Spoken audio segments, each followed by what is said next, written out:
आपने भी ऐसी घटनाएं देखी होंगी कि बहुत धन संपत्ति है, किसी को बहुत अहंकार है और बस लगता है कि ये कभी खत्म नहीं होगा और अचानक उस व्यक्ति की मृत्यु हो जाती है और सब कुछ तहस नहस हो जाता है। और ये घटनाएं किसी ने बहुत शौक से आलीशान महल बनाया, भ्रष्टाचार किया, खूब पैसा लूटा और पता चला कि वो लिफ्ट में, उसी अपने ही मकान के लिफ्ट में गिर करके मर गया। ऐसी तमाम घटनाएं हैं। जीवन और मौत के बीच कितनी बारीक रेखा है, इसी पर चर्चा होगी और पौराणिक से लेकर के ऐतिहासिक तथ्यों को लेकर के बहुत ही दिलचस्प वीडियो होने जा रहा है कि फिर भी भ्रष्टाचार लोग कर रहे हैं। जीवन पानी का एक बुलबुला जैसा है। तो ये बहुत दिलचस्प चीज़ों को जोड़कर मैं आपको दिखाने जा रहा हूं। नमस्कार, मैं हूं विनय बिहारी सिंह। मेरे YouTube चैनल पर आपका स्वागत है। जैसे हमारा जन्म एक सच्चाई है, उसी तरह मृत्यु भी एक सच्चाई है। जो जन्म लेता है उसकी मृत्यु होती है, लेकिन हम नहीं जानते कि कब हमारी मृत्यु होगी और जन्म से पहले हम ये भी नहीं जानते कि कब हमारा जन्म होगा। लेकिन फिर भी कुछ लोग संसार में सदा जीवित रहने की आशा लिए रहते हैं। तो इसी को लेकर एक पौराणिक कथा है कि हिरण्यकश्यप ने घनघोर तपस्या की।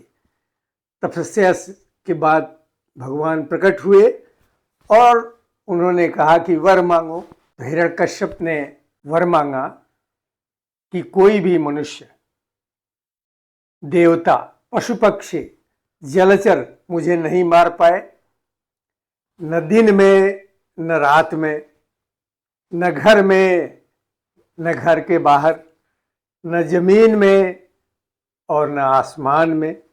किसी भी अस्त्र शस्त्र से मुझे कोई नहीं मार पाए और साल के 12 महीनों में भी कोई मुझे कभी नहीं मार पाए। तो भगवान ने कहा एवमस्तु। आप जानते हैं हिरण्यकश्यप एक राक्षस था, तो उसे लगने लगा कि अब तो वह स्वयं ईश्वर हो गया है। उसका पुत्र प्रहलाद भगवान विष्णु का भक्त था,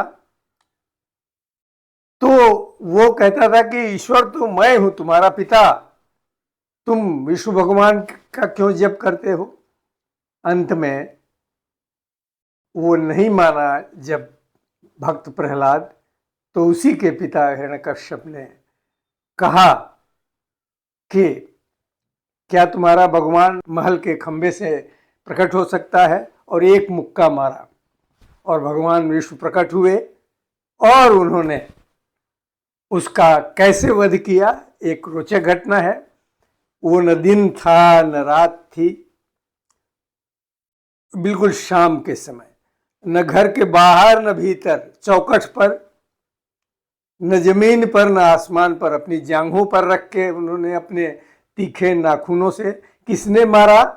तो भगवान नरसिंह अवतार में प्रकट हुए, यानी सिर सिंह का और शरीर नर का, मनुष्य का।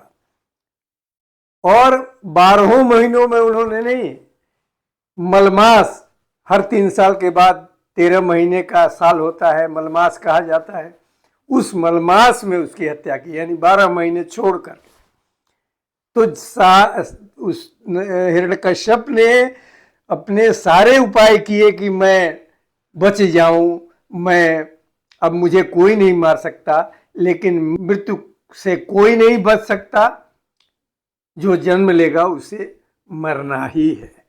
फिर भी लोग अनाचार, दुराचार, व्याभिचार से बाज नहीं आ रहे हैं, और जबकि उनकी 4 पीढ़ी के बाद उन्हें कोई जानने वाला, याद करने वाला नहीं रहेगा, लेकिन उनको लगता है कि हमारी संतान सुखी रहेगी और सारा कुछ लूट लो, सारा कुछ भ्रष्टाचार कर लो, दिन दुखियों को सता के भी अगर लूटना है तो लूट लो, लेकिन अंत में मृत्यु अपने आगोश में ले लेती है और सब कुछ छोड़ के जाना पड़ता है। सिकंदर, जिसको महान सिकंदर कहा जाता है, जब वो मृत्युशैया पर था तो उसने कहा कि जब मेरा शव अंतिम संस्कार के लिए ले जाने लगे तो मेरे दोनों हाथ बाहर रखे जाएं ताकि लोग देख सकें कि हाथ खाली है।